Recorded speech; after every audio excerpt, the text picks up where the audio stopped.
महाप्रज्ञ गुरवे नमः। गुरवे नमः। गुरवे नमः। ॐ श्री महाप्रज्ञ गुरवे नमः। गुरवे नमः। गुरवे नमः। ॐ श्री महाप्रज्ञ गुरवे नमः। गुरवे नमः। ॐ श्री महाप्रज्ञ गुरवे नमः। गुरवे नमः। ॐ श्री महाप्रज्ञ गुरवे नमः। गुरवे नमः। सफलता के लिए आवश्यक है आत्मनिरीक्षण, चाहे वह कर्म का क्षेत्र हो और चाहे धर्म का क्षेत्र हो। जो व्यक्ति आत्मनिरीक्षण करता है, अपनी प्रवृत्तियों का विश्लेषण करता रहता है, अपनी प्रवृत्तियों के बारे में चिंतन करता रहता है, सोचता है, तो वह बहुत सफल हो जाता है, आगे बढ़ जाता है। जो व्यक्ति अपने प्रति आँख मूंद कर चलता है, केवल दूसरे को देखता है, वह विफल होता है। विफलता का सबसे बड़ा सूत्र है, सफलता का स्वर्ण सूत्र है आत्मनिरीक्षण, और विफलता का स्वर्ण सूत्र है आँख मूंद कर चलना। बस आँख मूंदे रहना, देखना ही नहीं, पर सफल नहीं हो सकता, आगे नहीं बढ़ सकता, और शांति में भी नहीं रह सकता, सुखी भी नहीं रह सकता। तो एक प्रश्न पूछ लेना उचित होगा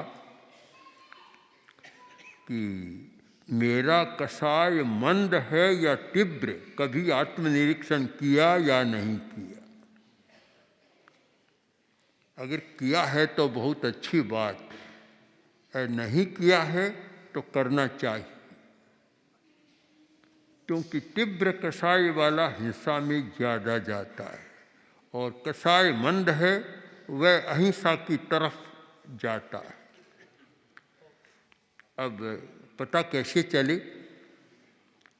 इस पर भी बहुत चिंतन हुआ है, अनेक आचार्यों ने चिंतन किया है, लक्षण बतलाए कि प्रिय वचनम, एक व्यक्ति प्रिय वचन बोलता है, कभी कटु वचन नहीं बोलता, चाहे अनुकूल परिस्थिति हो चाहे प्रतिकूल परिस्थिति हो, चाहे सामने वाला शांति से बात कर रहा हो और चाहे गुस्से में आकर बात कर रहा हो, वह कभी अप्रिय वचन नहीं बोलता, कटु वचन नहीं कहता, दूसरे को बहुत आक्रोश पैदा करने वाली बात नहीं कहता। तो समझना चाहिए कि वह व्यक्ति मंद कषाय वाला है, इसका कषाय तीव्र नहीं। एक लक्षण, बहुत सुंदर लक्षण है कि जो कटु वचन नहीं बोलता। मैंने अनेक बार अनेक लोगों को एक संकल्प कराया, वर्ष भर का संकल्प, कि केवल एक संकल्प, उपवास न करते हो कोई बात नहीं, मांस खमन करो या न करो कोई बात नहीं, छोटी मोटी तपस्या करो या न करो, किंतु एक ले लो कि वर्ष भर में एक बार भी कटु शब्द का प्रयोग नहीं करूँगा, कटु शब्द नहीं बोलूँगा। मैं मानता हूँ कि ये 6 मासी तप से भी ज़्यादा बड़ी बात है। 6 मासी की तपस्या करता है, गुस्से में तत्काल आता है, कषाय तीव्र है, तो जो मिलना चाहिए वह नहीं मिलता। एक मास खमन की तपस्या से नहीं मिलता, वह कषाय शांति से मिल जाता है, उससे ज़्यादा लाभ होता है।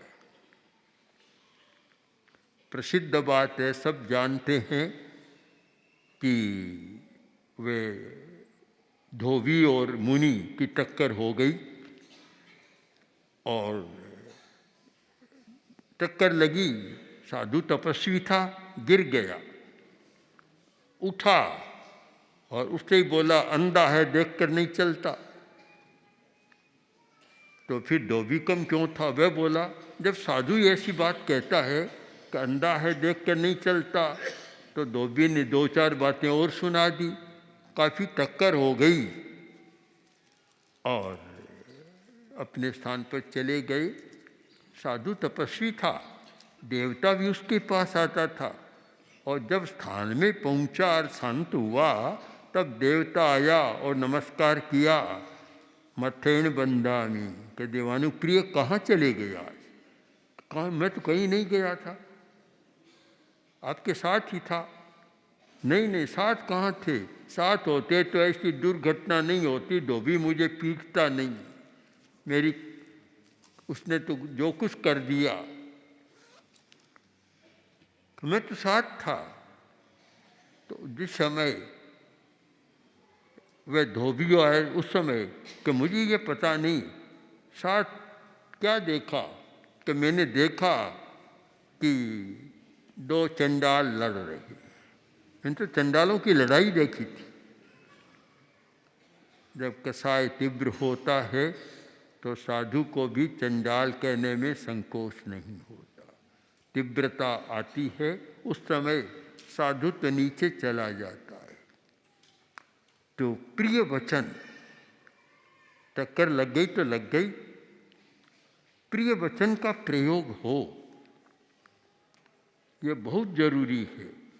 और इससे पता चलता है, स्वयं आत्मनिरीक्षण, दूसरे को बताने की जरूरत नहीं, स्वयं आत्मनिरीक्षण करें कि मेरा कसाय तीव्र है या मंद, मैं प्रिय वचन बोलता हूँ या कटु वचन बोलता हूँ। अगर प्रिय वचन बोलता हूँ तो मान लेना चाहिए कि मेरा कसाय मंद है, और कटु वचन बोलता हूँ तो मानना चाहिए कि अभी मेरा कसाय तीव्र है और मुझे उसे मंद करने का प्रयत्न करना चाहिए, उसकी साधना करनी चाहिए। एक लक्षण और, क्षम करणम, क्षमा करण।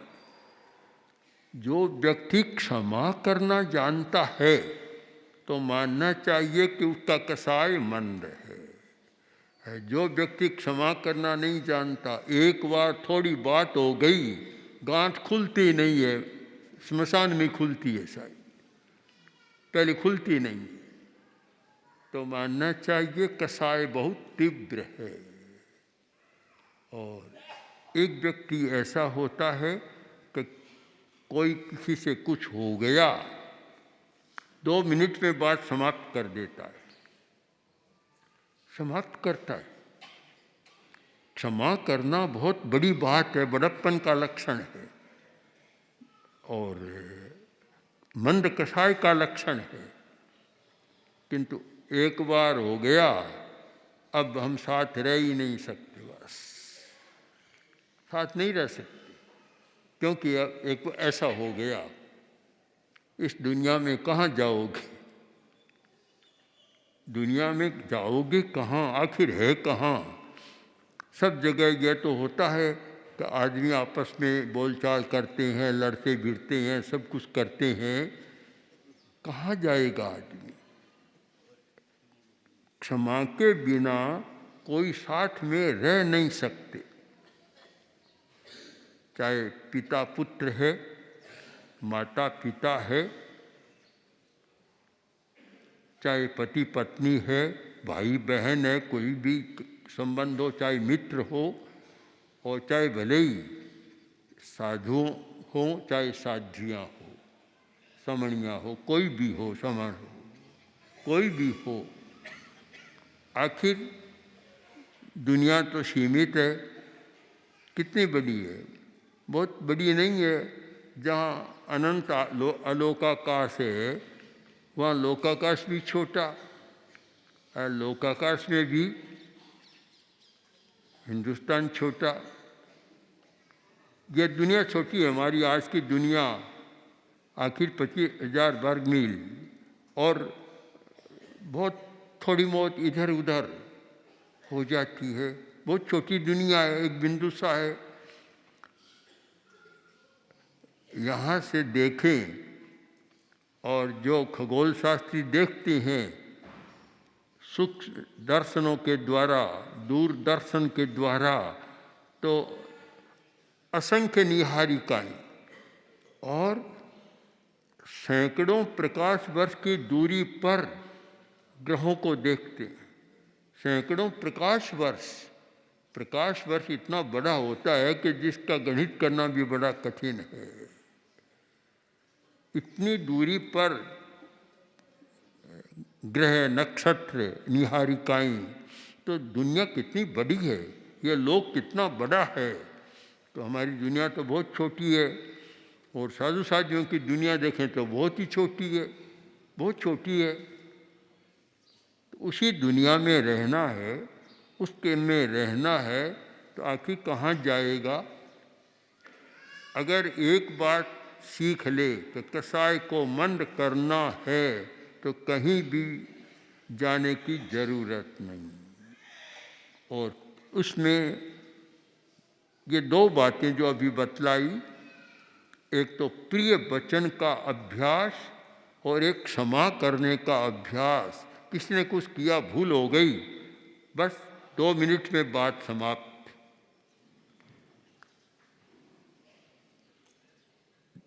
तो फिर कोई समस्या नहीं रहती।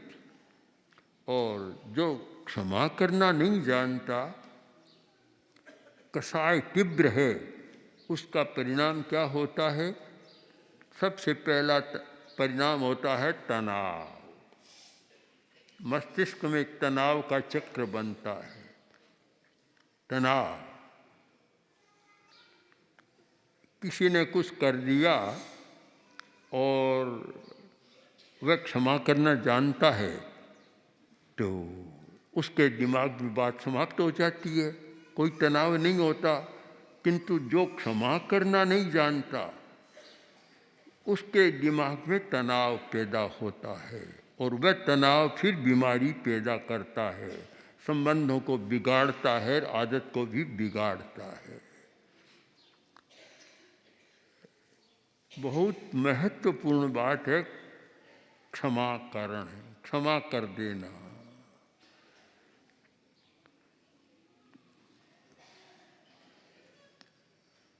कुछ पश्चिमी विचारकों ने और कुछ रिसर्च करने वाले वैज्ञानिकों ने जैन धर्म की एक विशेषता बतलाई कि जैन धर्म में खमत खामना शब्द बहुत महत्वपूर्ण है। और एक अमेरिकी धनपति ने फॉरगिवनेस, क्षमा करना, इसके लिए $10 लाख का दान दिया कि खोज की जाए कि क्षमा कैसे की जाए। इतना महत्व है जीवन में क्षमा करने का, भूल जाने का, भुला देने का बड़ा महत्व है। और नहीं तो कितना भार ढोना पड़ता है। जो क्षमा करना नहीं जानता, उस घटना का भार दिमाग पर रहता है, कितना भार होता है, फिर पता ही नहीं चलता। कहते दिमाग भारी हो गया, सिर में दर्द हो गया, यह भी एक सिर दर्द है। क्षमा न करना भी बड़ा सिर दर्द है, और अपने प्रति एक अन्याय है, दूसरे के प्रति नहीं, अब खुद के प्रति अन्याय है। तो बहुत सुंदर बतलाया गया कि आत्मनिरीक्षण करते समय देखो कि मैं क्षमा करना जानता हूँ या नहीं जानता हूँ, घटना को भुलाना जानता हूँ या नहीं जानता हूँ। अगर जानता हूँ तो मेरा कसाय मंद है, और नहीं जानता तो मेरा कसाय तीव्र है, और मुझे उस और साधना करनी चाहिए। तीसरी बात, गुण ग्रहणम। जो व्यक्ति गुण ग्रहण करना जानता है तो समझना चाहिए कसाय मंद है। जो व्यक्ति गुण ग्रहण करना नहीं जानता, दूसरे का गुण ग्रहण करना जानता ही नहीं, अपने आप को ही परिपूर्ण मानता है, तो मानना चाहिए कि कसाय तीव्र है। कम आदत होती है जो गुणों को ग्रहण करे, दूसरों की विशेषताओं को बताए, अपनी प्रशंसा में ही अपप्रशंस करना, अपनी श्लाघा करता है तो मान लेना चाहिए कि कसाय तीव्र है। अपनी विशेषता, मैंने ऐसा किया, मैंने ऐसा किया, मैंने ऐसा बखान दिया, मैंने ऐसे लोगों को समझाया, मैंने ऐसा किया, आत्मश्लाघा में रहता है और गुण ग्रहण नहीं करता, दूसरे की हल्की बात करता है तो मान लेना चाहिए कसाय अभी तीव्र है। अब 2-3 कसौटियाँ बतला दी कि आत्मनिरीक्षण करते समय स्वयं कसौटी करें कि मेरा कसाय मंद है या तीव्र है। इन कसौटियों पर कसे अपने आप को, क्योंकि अपने से अपने को छिपा नहीं सकता, दूसरे से तो आदमी छिपा सकता है। आत्मनिरीक्षण का यही गुण है कि अपने से अपने को नहीं छिपा सकता, अपने स्वयं समझ लेता है कि ये कमियां हैं, ये विशेषताएं हैं। तो उस समय अगर ये 3 बातें आई कि प्रिय वचन बोलता है, क्षमा करना जानता है और गुण ग्रहण करना जानता है, तो समझ लेना चाहिए कि मेरा कसाय मंद हो रहा है, मंद है। और कटुवचन बोलता है और वह आवेश की गठरी को खोलता ही नहीं, सिर पर भार ढोता ही रहता है